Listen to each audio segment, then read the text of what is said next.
ഇപ്പോൾ മാമ്പഴക്കാലം തുടങ്ങാൻ പോവല്ലേ, കാറ്റുകാലമായി. ഇനി കുറച്ച് കഴിയുമ്പോൾ നല്ല പഴുത്ത മാങ്ങകളൊക്കെ വീണ് തുടങ്ങും. അപ്പോൾ ഞങ്ങൾ കുട്ടിക്കാലത്തൊക്കെ ഈ മാവിൻ്റെ ചുവട്ടിലൊക്കെ ഓടി വന്ന്, ഞങ്ങളല്ല നമ്മളെല്ലാവരും അത് ചെയ്തിട്ടുള്ളവരായിരിക്കും. അപ്പോൾ ഓടി വന്നൊരു മാങ്ങ ഞങ്ങൾ ഇങ്ങനെ വട്ടമൊക്കെ ഇട്ട് വയ്ക്കും, മാങ്ങ വീഴുന്ന സ്ഥലം, ഇവിടെ വീണ എൻ്റെയാണ് എന്നൊക്കെ പറഞ്ഞിട്ട്. അങ്ങനെ ഒരു മാമ്പഴം വീണ് കിട്ടിയത് നമ്മൾ കടിച്ച് പറിച്ച് കത്തി മുള്ളൊന്നും വെച്ച് ഇന്നത്തെ സ്റ്റൈലിൽ കഴിക്കുന്ന രീതിയല്ല. ഒരു മാങ്ങ നമ്മൾ കൈകൊണ്ട് കടിച്ച് കഴിക്കുന്ന ഒരു പഴുത്ത മാങ്ങ, അതൊന്ന് കഴിക്കാം. ഓക്കെ അല്ലേ? അത് കാണുമല്ലേ സാറേ? ഞാൻ കുറച്ച് സമയം അപഹരിക്കുന്നുണ്ട് കേട്ടോ. ഓക്കെ, ഒരു പഴുത്ത മാങ്ങ കഴിക്കുന്നതിൻ്റെ എക്സ്പ്രഷൻ. നല്ല മണമുള്ള കേട്ടോ, നല്ല മാങ്ങ.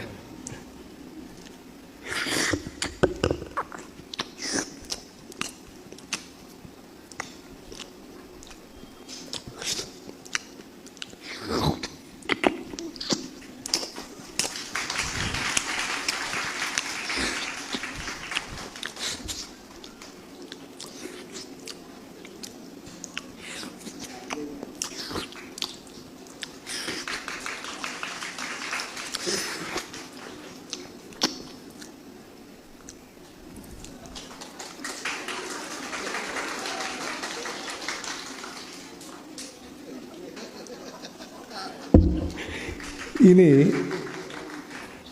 ഒരു കാന്താരി മുളക് വളരെ ചെറുതാണ്, മതിയല്ലോ, ഇത്തിരി മതിയല്ലോ. ആ കാന്താരി മുളക് കടിക്കുമ്പോഴുണ്ടാവുന്ന എക്സ്പ്രഷൻ വളരെ മൈന്യൂട്ടായിട്ടുള്ള ശബ്ദമാണ് കേട്ടോ, അപ്പോൾ ശ്രദ്ധിച്ചിരിക്കണം.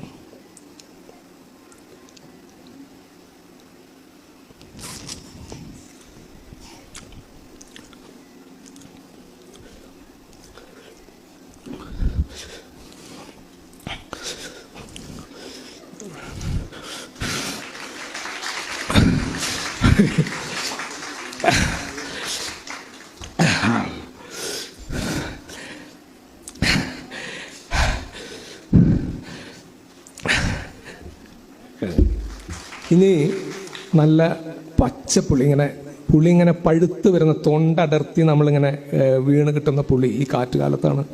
നമ്മളൊക്കെ എടുത്ത് കഴിച്ചിട്ടുണ്ട് കേട്ടോ. ഇപ്പം എത്ര കുട്ടികളങ്ങനെ എടുത്ത് കഴിക്കാൻ പറ്റുന്നത് അറിയില്ല. പഴുത്ത പുളി, വാളംപുളി കേട്ടോ, കൊടംപുളിയല്ല, വാളംപുളി, അത് കഴിക്കുന്നതിൻ്റെ.